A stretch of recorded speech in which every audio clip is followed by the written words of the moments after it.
Welcome to Alpha Recap, your quick take on the market action and filings that mattered this week. We recorded this after the close, so with markets closed for the weekend, let's look at what happened Friday and over the filings that came out.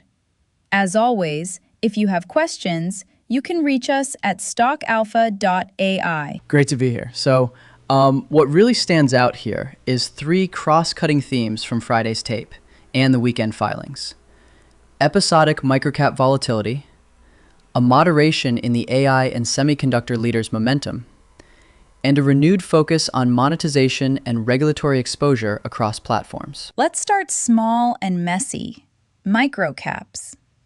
There were some extreme moves on outsized volume.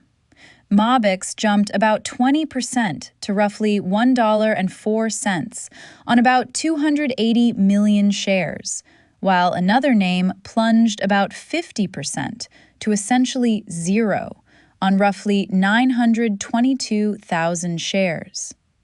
And we saw other penny names drop 40% or more on unusually large turnover. Not a great day for liquidity. Right, and the point here is that these moves are less about a change in fundamentals and more about thin liquidity and concentrated flows. A relatively modest block order in a penny stock can totally swing market cap, and that amplifies downside risk, slippage on exits, wildly unreliable price discovery, all of it. Wow. Yeah. Short-term players feast on that. Long-term holders, not so much. Exactly. Moving up the market cap ladder, the big thematic name that caught attention was the AI and semiconductor leader.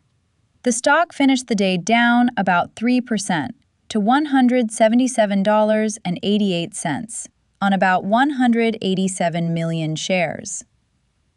That felt like profit-taking, plus options dealer activity.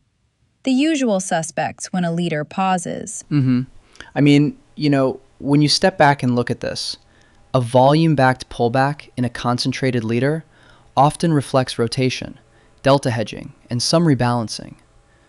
Traders should watch next session volume and implied volatility in options to see if this is a one-day mean reversion or the start of something broader. Yeah, that tracks. And that connects to one of the other big stories. The cloud and AI commercial picture looked a bit bifurcated over the week. Amazon said Anthropic's Claude remains available for non-defense customers on AWS, but the Pentagon put a supply chain designation on Anthropic that limits defense contracts. So, commercial pathways stayed open, while government opportunities got clipped. Right, and the practical takeaway is conditional revenue risk. If you're a company selling into the enterprise cloud market, the commercial side is intact. But if you're counting on defense contracts or heavily regulated deals, that bucket could be off the table for a while. It changes addressable market math. Not a full stop on revenue, but a carve-out. And tying into monetization, there was a notable filing.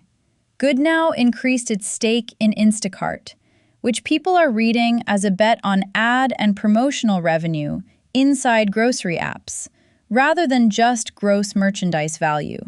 Grocery is noisy. Weekly purchase cadence, high attribution. So advertising can look attractive if execution holds up. Investors love a new revenue stream. Honestly, I was a bit surprised by this one. The thesis is reasonable. Frequent shopping, attributable conversions, potential for higher margins than marketplace fees. But skeptics worry about concentration and retailer pushback. If advertising becomes a primary margin driver, you have to navigate conflicts with the very merchants you rely on. Totally. The debate is whether grocery app ads behave like broad digital ads, high margin and scalable, or whether coupon and promo economics compress those returns. And it's execution heavy.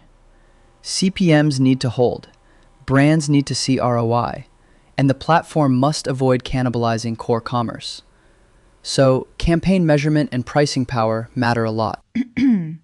Switching gears to macro risk, a Fed official flagged that policy could get tighter if the oil shock sticks around. The logic is simple.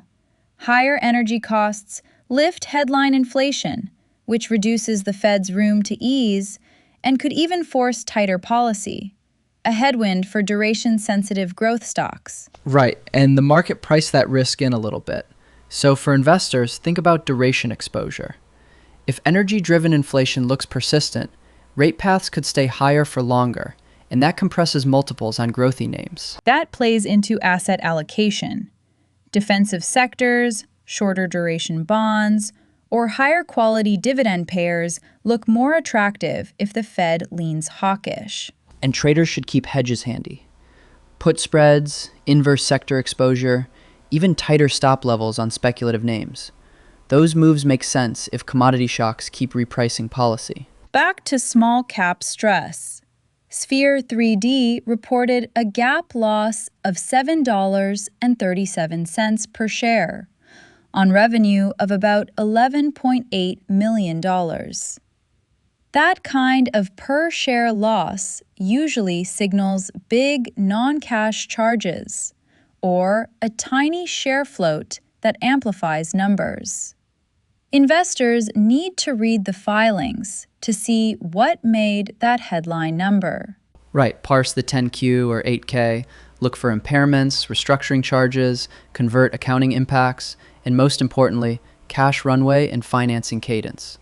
Those tell you whether the company needs to raise capital soon, which means potential dilution. We also saw a corporate governance signal.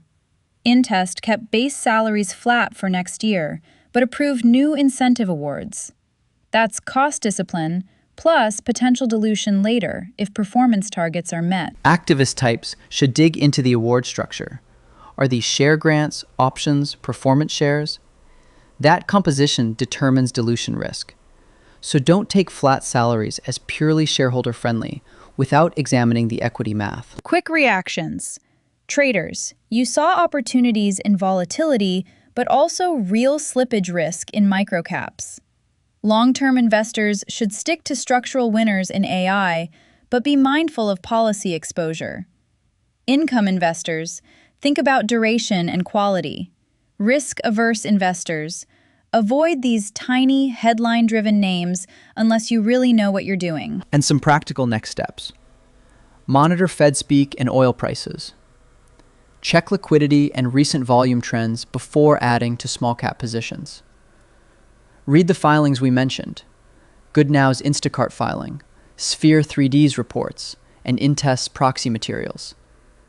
And segment your AI exposure between commercial-only vendors and those tied up with defense contracts. So the bottom line, heading into the new week, the market looked pretty bifurcated. There were pockets of active risk-taking, platform monetization bets, and AI demand, coexisting with fresh awareness of macro, regulatory, and liquidity fragilities that can re-rate stocks quickly. Exactly. Volume-driven microcap moves and headline gap losses reminded us that liquidity and balance sheet strength mattered more than ever. Separate durable structural winners from tactical momentum plays. Keep an eye on filings and Fed signals, and adjust risk budgets accordingly. All right, takeaways. 1. Microcaps remained fragile. Expect episodic, headline-driven swings and poorer price discovery. 2. AI and cloud demand stayed strong on the commercial side, but defense and procurement designations can carve out important revenue pools. 3. Monetization bets, like ad revenue inside grocery apps, are getting real investor interest, but execution and retailer dynamics matter. And our quick checklist. Monitor oil and Fed talk. Watch next session volume on major names. Read the filings for the details behind headline numbers. And tighten risk controls on speculative positions. That's it for today.